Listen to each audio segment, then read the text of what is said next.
الرضا هو شنو؟ الرضا يمكن يجيبنا الإجابة على سؤال عبد الواحد اللي تميز الفاصل ده. هل الرضا فعل ولا فكر؟ فيه الفعل، إقناع النفس بأن تمشي وراء الله. يمكن السؤال ده يتوجه لرشيدة.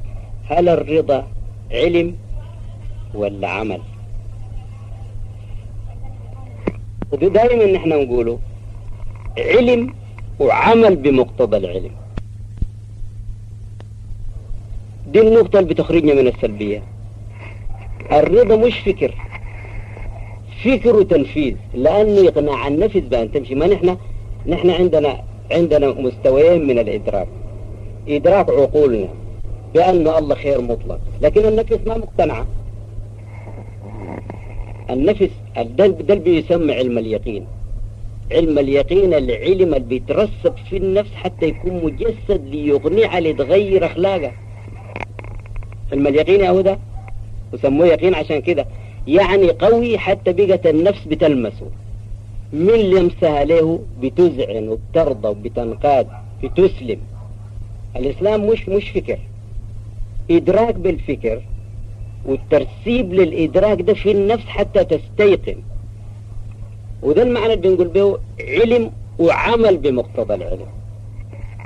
ولذلك ما يمكن يكون الرضا إلا بالتطبيق. التطبيق جبه أن تعمل الواجب المباشر بإتقان. فالرضا ما عمل سلبي، عشان كده إقناع النفس بأن تمشي وراء الله عمل إيجابي. إذا كان يكون في نقاش بينك وبين نفسك، أنت عقلك مدرك بأنه الله خير. ده العابد، يعني مش كل إنسان كمان. العابد مدرك أنه عقله الله خير، لكن نفسه ما ماشية معه. ودي العبارة ذاتها بتاعت واسجد واقترب. وأنا أفتكر نحن حاولنا شرحها مرات في كلام وفي كتب. واسجد واقترب. واسجد الحالة بيكون فيها العقل قريب من الله، واقترب أرجع بين النفس عشان تسوق تاني مرة. المساوقة ذاتها في السجود والرفع من السجود ده حظ الروح كان السجود الأولاني. الرجوع لتدرج النفس لتجيب تاني لتسجد مرة تانية لغاية ما تسجد النفس أو يسجد القلب. عنده لما يسجد القلب تمت العبودية، والقلب لما يسجد ما بيرفع راسه تاني. سجود القلب انتهى التسليم به، ونحن تسجد عقولنا في الأول لأنها بتدرك في الأول وتدرج النفس لا نبقى علم عقولنا يقين عند نفسنا. هذا يقنع النفس بأن تمشي خلف الله اللي قالته رشيد. ده عمل. ولذلك السلبية أصلا في الرضا ما في، لكن لما الناس يجهلوا يسموا الرضا بالله يبقى فيه سلبية، يعني ترضى بالشر لأنه الله أراده، لكن الله ما رضاه. الله علمك عشان ما ترضى الشر. وإذا فعلوا فاسد قال هناك وإذا بيقول الآية اللي بيقول فيها إن الله لا يأمر بالفحشاء. لا، وإذا فعلوا فاحشة قالوا وجدنا عليها آباءنا والله أمرنا بها. أو ده الرضا بالشر. تجي حجة من الجهل بالصورة دي.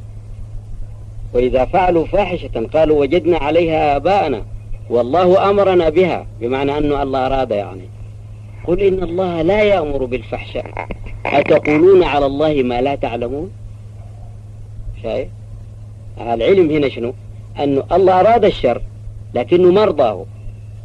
فلو كانوا هم بيعلموا الله ما يقولوا أنه الله أمرنا بها، في معنى أنه أراد لكنه ما أمرك بها، وإنما أمرك بأن تخرج منها للخير. ولذلك جاءت الشريعة في الحرام، ده حرام اتركه. أو إذا فعلوا فاحشة قالوا وجدنا عليها آباءنا. أو ده حكاية الجهل في النقل ساكن. بعدين ويتحزلقوا شوية والله أمرنا بها. زي الصورة اللي يقولوا الله أراد كده.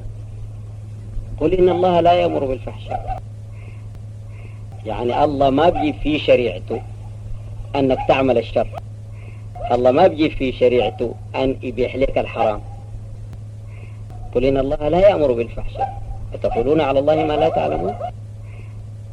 هنا لما أنت تقولون الرضا بالعمل، والعمل يجب أن يكون في جانب ما يرضي الله، ده لأن الشرع جاب ده تكفروا فإن الله غني عنكم ولا يرضى لعباده الكفر وإن تشكروا يرضه لكم.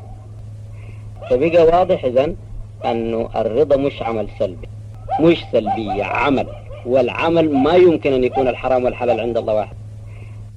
العمل وجب أن يكون الحلال، وجب أن يكون الخير، فإذن هو صعود. وده ما سميناه نحن عمل الواجب المباشر بإتقان. بعدين إن جاءت النتيجة بغير ما ترضى الله، بغير ما ترضي نفسك، لازم تعرف أنها دي اللي بيرضاها الله.